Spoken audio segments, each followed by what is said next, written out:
Hi friends, welcome to our channel. నా video నచ్చితే like చేయండి, షేర్ చేయండి, సబ్స్క్రైబ్ చేయడం మాత్రం మర్చిపోకండి ఫ్రెండ్స్. ఇద్దరు పోలీస్ ఆఫీసర్ల మధ్య ఉన్న గొడవలు, ఈగోలు డైరెక్టర్ మూవీ తీశారు. ఎస్ఐ కార్తిక్ వాసుదేవన్ ట్రాన్స్ఫర్ పై సిఐ జయశంకర్ పనిచేస్తున్న పోలీస్ స్టేషన్కు వస్తాడు. కార్తిక్ దూకుడు మనస్తత్వం జయశంకర్కు నచ్చదు. ఓ కేసులో అరెస్ట్ అయిన మనుదాస్ ఫ్రెండ్ని జయశంకర్ పర్మిషన్ లేకుండా కార్తిక్ రిలీజ్ చేస్తాడు. కార్తిక్తో జయశంకర్ గొడవ పడతాడు. జయశంకర్పై రివెంజ్ తీర్చుకోవాలని అనుకుంటాడు కార్తిక్.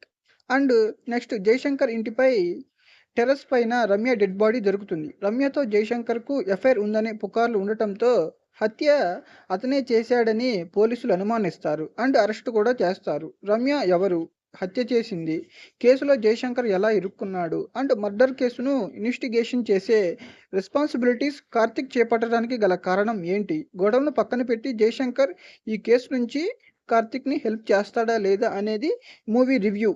నా వీడియో నచ్చితే లైక్ చేయండి, షేర్ చేయండి, సబ్స్క్రైబ్ చేయడం మాత్రం మర్చిపోకండి ఫ్రెండ్స్. Thanks for watching.